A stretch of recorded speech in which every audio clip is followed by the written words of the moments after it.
See a lot of people complaining about getting killed in this game by a guy in a bush or a dude in a doorway as they walk by and they go, "Oh, the rat got me." Nah, you just made a bunch of noise and the guy heard you and he shot you. That's not a rat.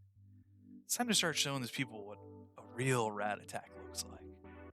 So for this series, we're going to start here on Shoreline.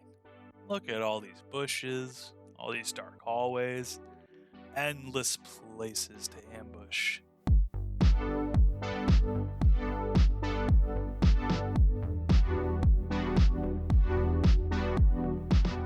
The first spot is one of my favorites, the tried and true cottage gazebo. Let's get into it. You have 3 ways to get up. Run up the ramp and jump the fence gap. Then run to this post here. And then sprint jump up onto the gazebo. This is the easiest way to get up. Second up is to jump off the spool. Come up to right here, jump, and then repeat. And lastly, by using the truck. Hop up onto the bed, then up onto the shacks, and then across the fence, over the gap, and then onto the gazebo. As you can see from up here, you have a pretty good view of the whole yard. One thing to note is that scavs will often spawn in front of you in the yard, and you have a good amount of time to take them out because they usually won't see you up here. Now, obviously, this doesn't work well with Sanitar. His guards may have a hard time seeing you, but Sanitar himself, he'll see you real easily, and then this will happen to you. Now, here's the main thing. Your key zones that you want to watch is you have this hill to the north, you have the locked cottage door, and you have the supply desk. Players consistently go to this hill and present themselves as easy targets while they're looking into the yard. The ambulance and the desk are mission targets. There's a really high chance that PMCs are going to come in here and either hold themselves still at the desk or go to the ambulance to try and check the body. And the door is easy. You just wait for him to put the key in and then you drop him.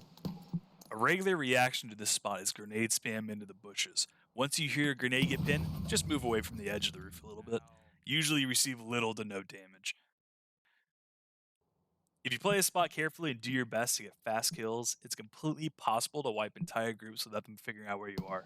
Even if you're missing shots, most people tend to just sprint around, and unless they get really lucky, it'll be no problem. I've rarely ever been seen in this spot during fights. Usually the only time is where I screw up and start moving around too much. But your only real threats are thermals and a poorly thrown Vogue that happens to blow up right on top of you.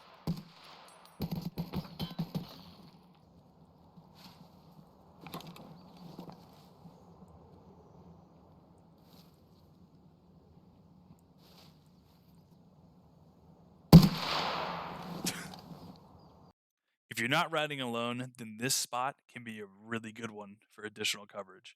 A sniper up here can watch many of the blind spots you have in the yard, and on top of that, they have a really good shot line on the hill. And if they're doing Shooter Born Heaven, that hill shot should be just over 100 meters. Just be aware that this spot has been around for a long time, and you could get spotted easily if they know about it. But in my personal use, it's still rare that you found out here, especially if you're playing smart. And here's a bonus spot. It's not as useful, but it can still be fun. Jump off these sheds, run along this fence, and then get to here, and jump into the tree.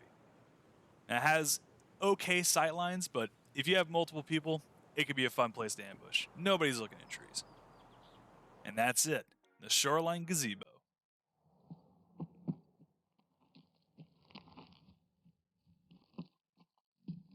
Oh.